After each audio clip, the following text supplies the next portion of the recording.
Доброго дня, шановні глядачі.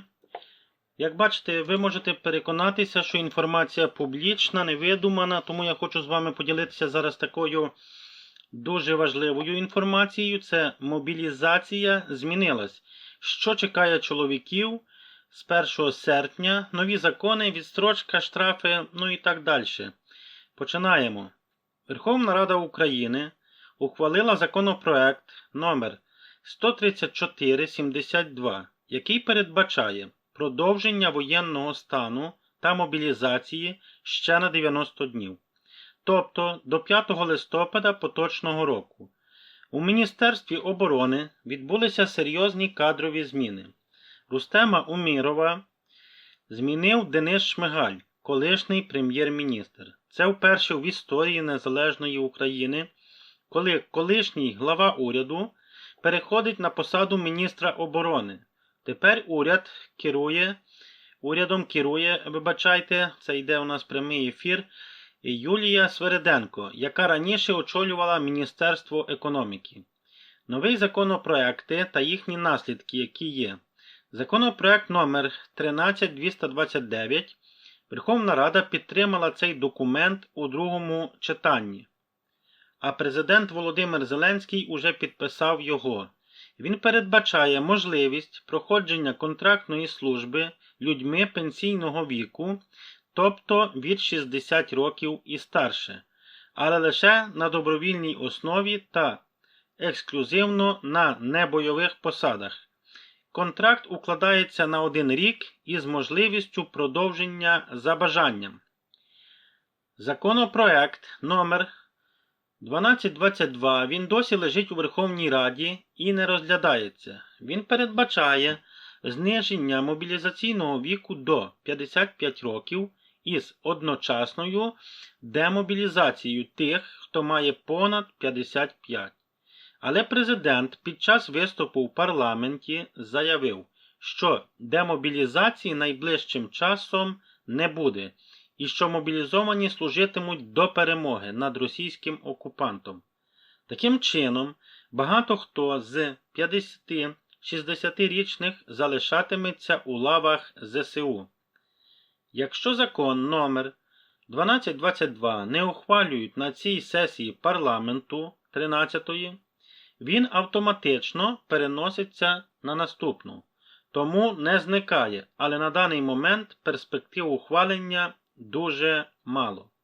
Хто має законні підстави не бути мобілізованим? Повна непридатність за станом здоров'я, тобто інвалідність 1, 2 або 3 групи.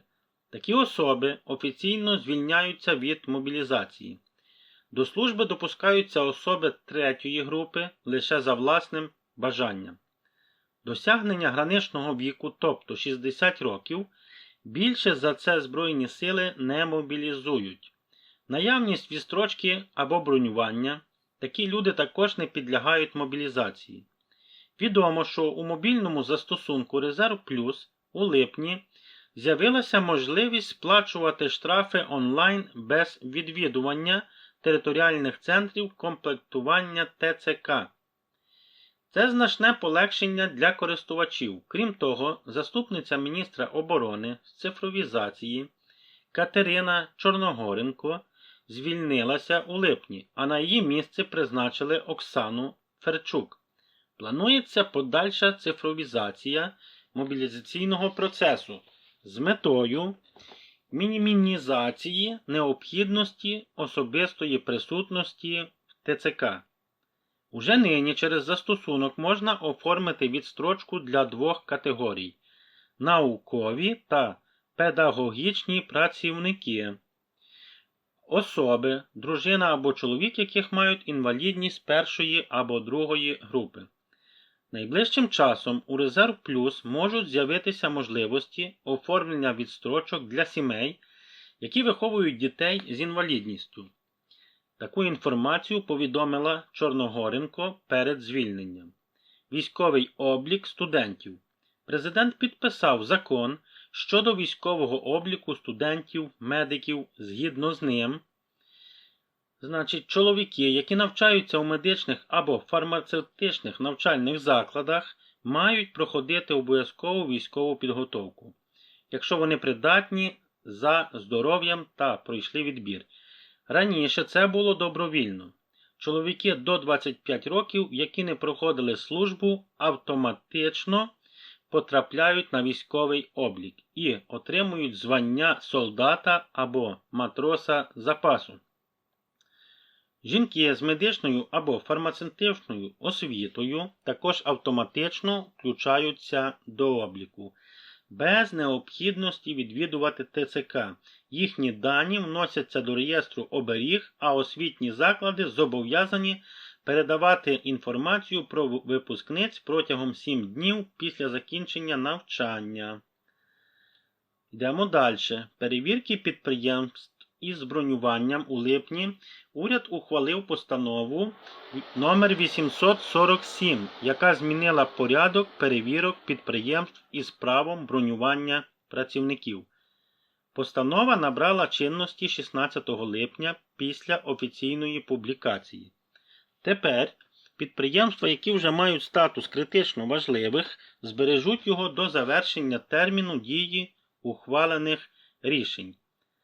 Але посиленого контролю потрапляють галузі видобутку і перероблення енергетики, комунальні служби, будівництво, транспорт, сільське господарство, лісова та рибна промисловість і деякі інші. Якщо статус критичності буде знято, підприємство втратить право бронювати працівників.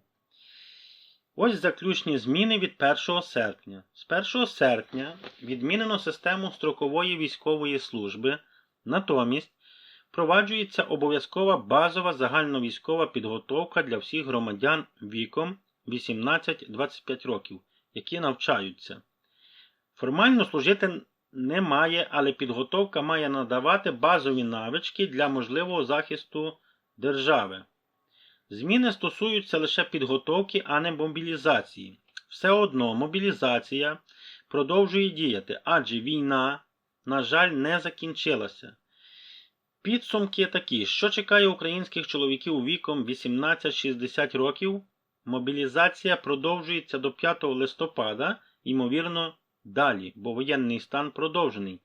Документ номер 1222 наразі не розглядають, тому демобілізації людей старше 55 років не буде.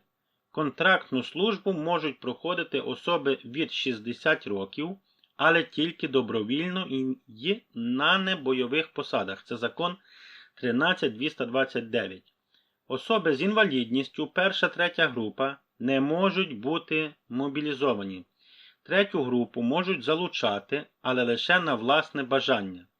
Пенсіонери 60+, як правило, не підлягають службі, це межа мобілізаційного віку.